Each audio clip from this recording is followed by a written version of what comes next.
Bismillahirrahmanirrahim. Assalamualaikum warahmatullahi wabarakatuh. Di kalangan Eropa, Barbarossa dikenal sebagai bajak laut yang jahat dan juga sangat bengis, suka menjarah kapal-kapal yang lewat di daerah perairan. Nah, seperti yang dikisahkan dalam buku-buku fiksi yang mereka karang ataupun film yang mereka buat, seperti dalam film Pirates of the Caribbean ataupun di film Jack Sparrow yang menggambarkan Barbarossa sebagai orang yang sangat jahat. Nah, sahabat subscriber, Barbarossa adalah sebutan orang-orang Eropa kepada dua pelaut dan pejuang muslim keturunan Turki pada abad ke-16. Khairuddin dan Aruj, mereka disebut Barbarossa karena memiliki janggut berwarna merah. Dalam bahasa Italia, Barbarossa berarti berjanggut merah. Nah, kedua Barbarossa bersaudara ini adalah pejuang muslim yang tangguh dan sangat ditakuti, yang menguasai Laut Tengah di Mediterania pada abad ke-16 Masehi. Sangat luar biasa. Ada yang menyebutkan bahwa Barbarossa bersaudara lahir sebagai seorang Kristen lalu mendapat hidayah dan masuk Islam. Akan tetapi ada pula yang menyebutkan bahwa mereka telah Islam sejak lahir. Ayahnya yang bernama Yakub bin Yusuf, seorang pasukan penakluk Turki, sedangkan ibunya adalah perempuan berdarah Andalusia yang berada di Spanyol. Wallahu a'lam bishawab. Nah, Aruj dan Khairuddin adalah musuh-musuh penjajah Eropa di Laut Tengah. Pasukan Italia dan Prancis selalu menderita kekalahan dalam peperangan di laut ketika berhadapan dengan pasukan yang dipimpin oleh Barbarossa bersaudara. Luar biasa. Nah, pada tahun 1510, penduduk muslim di Aljazair memanggil mereka berdua dan meminta bantuan kepada mereka untuk menyelamatkan saudara-saudara mereka yang berada di Andalusia yang tertindas sejak kejatuhan Granada tahun 1492. Dan akhirnya antara tahun 1504 sampai 1510 Masehi, Aruj berhasil memindahkan ribuan orang Islam di Andalusia ke Aljazair yang berada di Afrika Utara. Nah, ia juga berhasil membebaskan daerah pesisir Aljazair, yakni daerah Tilmisan, dari pasukan Kristen Spanyol. Setelah itu, ia mengumumkan diri sebagai penguasa di Aljazair. Luar biasa dan sangat tangkas. Nah, Aruj dan Khairuddin Barbarossa juga bersekutu dengan Sultan Salim I dari Turki Utsmani, Ottoman Empire. Waktu itu sedang dalam masa kejayaannya setelah penaklukan Konstantinopel oleh Sultan Muhammad Al-Fatih pada tahun 1453. Dengan karena itulah penguasa-penguasa Kristen Eropa mereka segan kepada Turki Utsmani. Nah, terlebih lagi dengan bersatunya dua kekuatan Barbarossa dan Sultan Salim I, maka angkatan laut Islam di Laut Tengah pun semakin kuat dan ditakuti.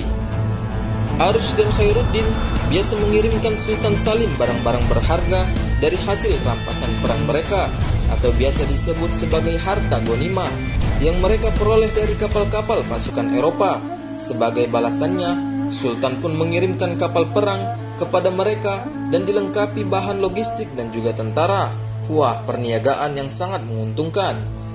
Namun dengan begitu, pasukan Spanyol pun tidak tinggal diam dengan pergerakan Aruj di Aljazair.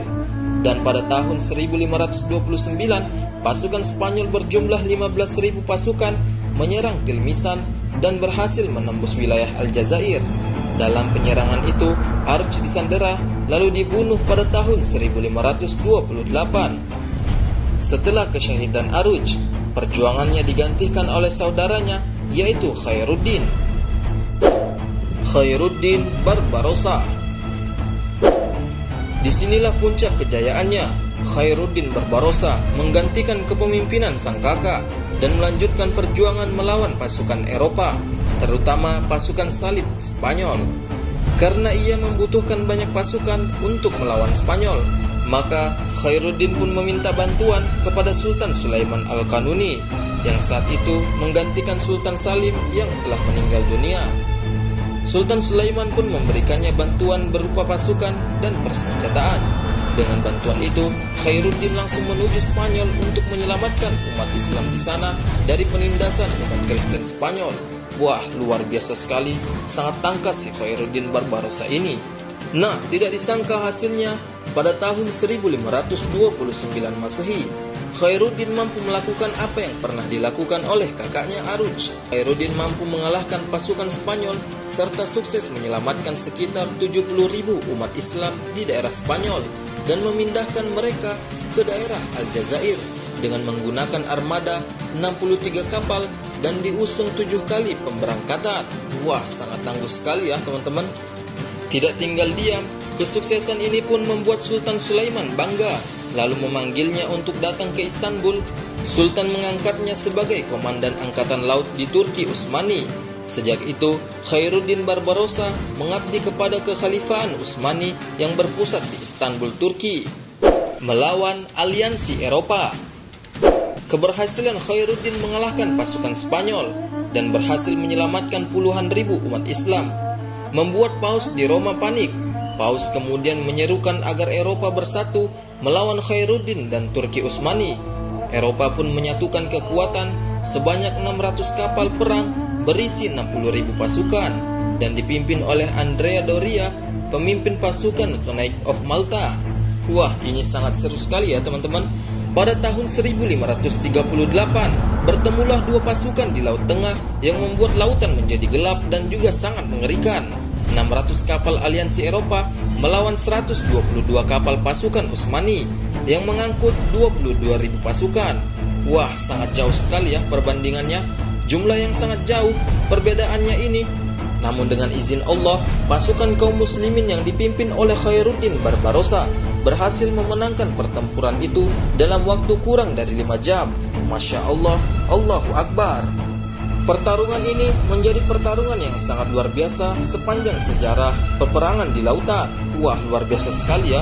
Dan namun akhirnya, panglima perang Eropa melarikan diri dari medan perang.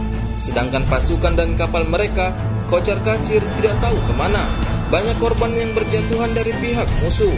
Kemudian, kemenangan itu semakin memberikan dampak psikologis bagi orang-orang yang ada di Eropa. Mereka semakin takut dengan kekuatan Turki Utsmani, terlebih lagi ketika disebutkan nama Khairuddin Barbarossa. Itulah yang menyebabkan pada saat ini orang-orang memutarbalikkan fakta. Nah oke sahabat subscriber, demikianlah kisah tentang Barbarossa sang mujahid di lautan Mediterania. Jangan lupa untuk menekan tombol like dan juga subscribe. Share ke teman-teman kalian agar mereka bisa mengetahui apa yang kalian ketahui hari ini. Semoga bermanfaat. See you next time. Assalamualaikum warahmatullahi wabarakatuh.